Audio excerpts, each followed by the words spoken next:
सोनू को माँ ने सब्जियाँ लाने बाजार भेजा था। घर लौटकर उसने किचन में थैला रखा और माँ को आवाज़ देने लगा। माँ उसके छोटे भाई को कमरे में बैठकर होमवर्क करा रही थी।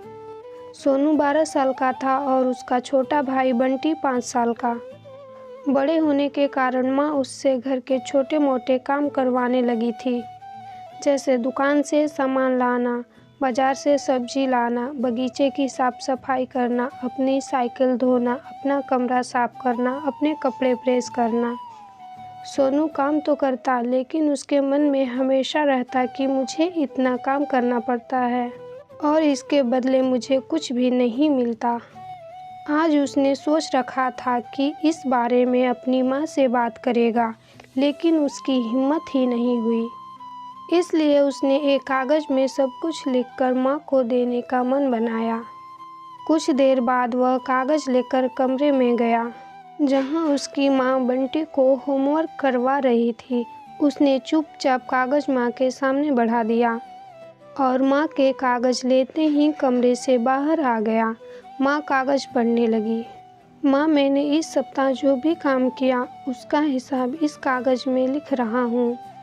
बाजार से सब्जी लाने के 50 रुपये, बगीचे की साफ सफाई के 20 रुपये, कपड़े प्रेस करने के 10 रुपये, साइकिल धोने के 5 रुपये, अलमारी सेट करने के 5 रुपये, कुल हिसाब कुल 90 रुपये।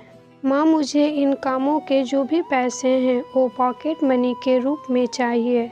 आखिर कोई भी काम मुफ्त में नहीं किया जाता। आपका बेटा सोनू। माँ बेटे का मैसेज पढ़कर मुस्कुराई, फिर एक कागज़ पर कुछ देर बाद वो आंगन में गई, जहाँ झूले पर सोनू बैठा हुआ था। माँ ने कागज़ उसके आगे बढ़ा दिया। सोनू ने कागज़ लिया और पढ़ने लगा। कागज़ में लिखा था, बेटा तुमने अपना हिसाब दिया, अब मेरी बारी है। ये मेरा हिसाब। 9 महीने मैंने तुम्हें अपनी कोख में रखा, उसकी कीमत कुछ नहीं।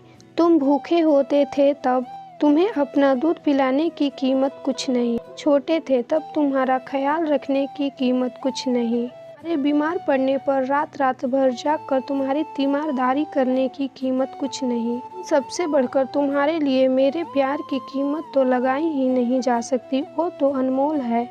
ये पढ़कर सोनू की आंखों से आंसू बहने लगे। वो भागकर अपनी माँ के पास गया और उनसे लिपट कर बोला, सॉरी मम्मी, मैंने कभी सोचा ही नहीं कि आपने मेरे लिए क्या क्या किया है, कितनी तकलीफ़ें सही हैं। I love you mummy.